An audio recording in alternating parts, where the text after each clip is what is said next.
how cold is not enough.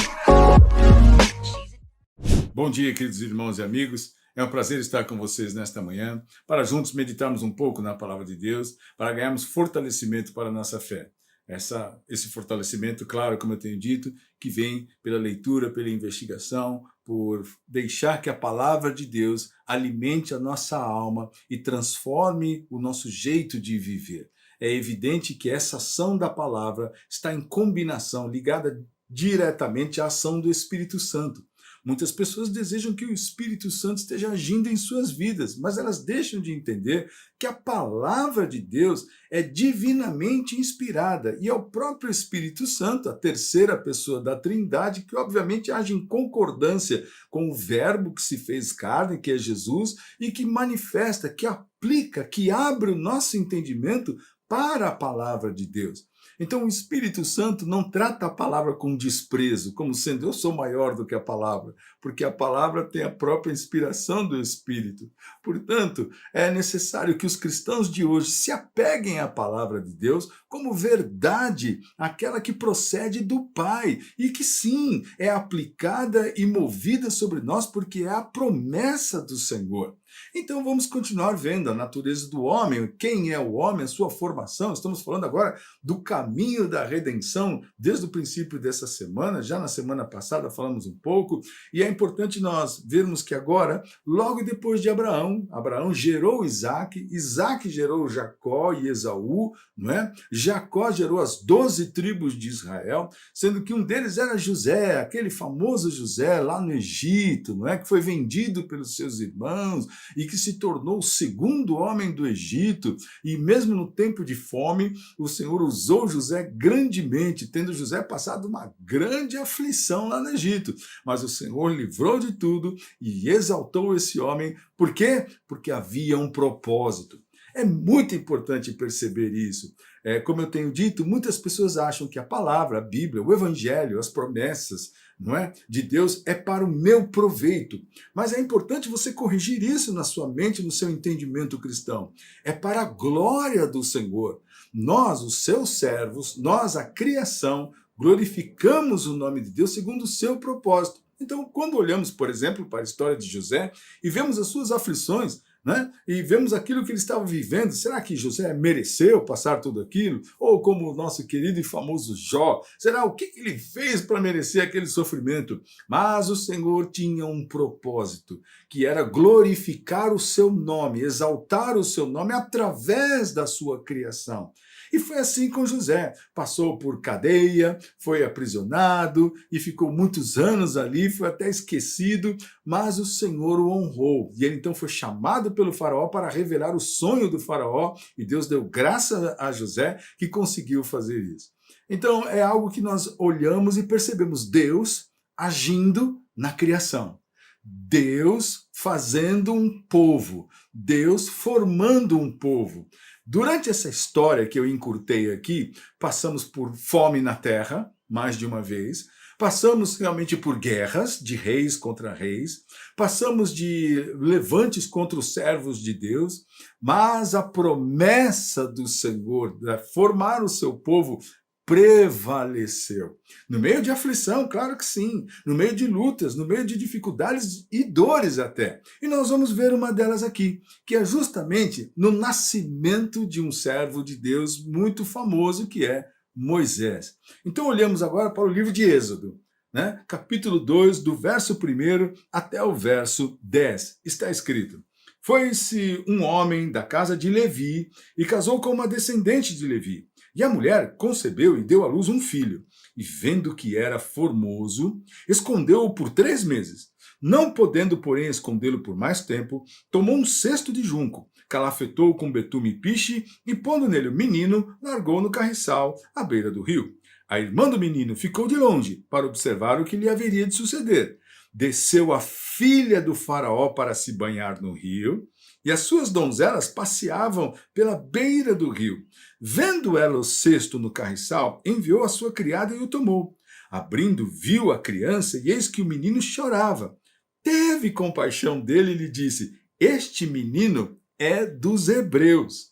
Então disse sua irmã, a filha do faraó: queres que eu vá chamar uma das hebreias para que sirva de ama e te crie a criança? Respondeu-lhe a filha do faraó: vai. Saiu, pois, a moça e chamou a mãe do menino. Então lhe disse a filha de faraó: leva este menino e cria ele para mim. Pagar-te-ei o teu salário. A mulher tomou o menino e o criou. Sendo o menino já grande, ela o trouxe à filha de faraó, da qual passou ele a ser filho. Esta lhe chamou Moisés, porque significa das águas o tirei. Então nós vemos aqui o nascimento e a educação de Moisés e o propósito de Deus se cumprindo. É isso que eu quero que você entenda. Quando vem aquele conflito, você fala, mas eu não sei por que não acontece na minha vida.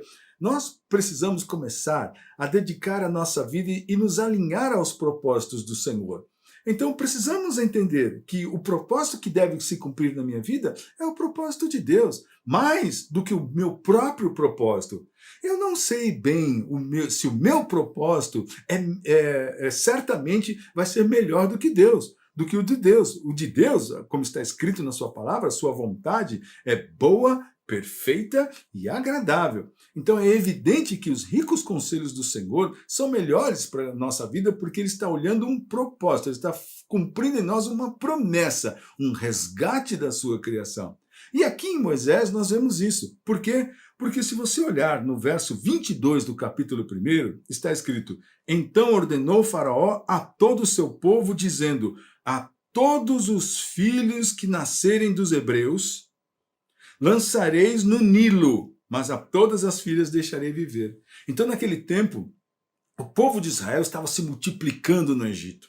Faraó teve medo que eles crescessem tanto que depois eles dominassem o Egito. Então, o que Faraó teve a ideia de matar todas as crianças recém-nascidas do sexo masculino. E foi isso que ele ordenou.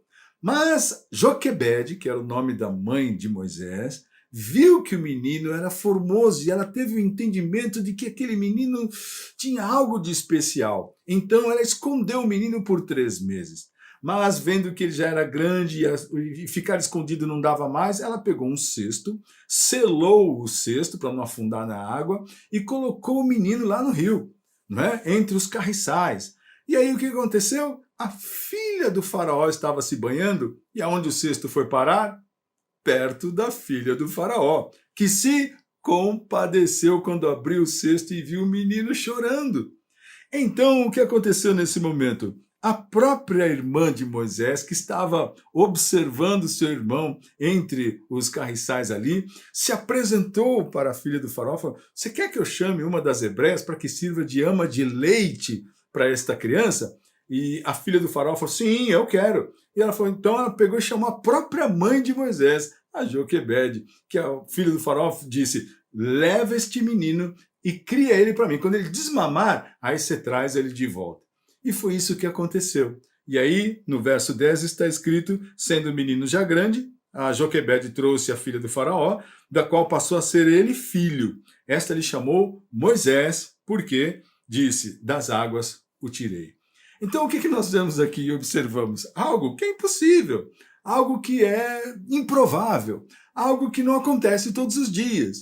Então, existem coisas na nossa vida ordinária, que é realmente extraordinário. Mas por que acontece? Porque Deus vai cumprindo o seu propósito, segundo o seu plano, não é? De restaurar para si todas as coisas. O Senhor escolheu para si um povo. Está escrito que nós fomos comprados por um preço muito caro, que foi o seu Filho sair da presença eterna, divina e celestial de Deus e vir ao mundo e sofrer como pecador, e sofrer como quem peca sem ter cometido pecado.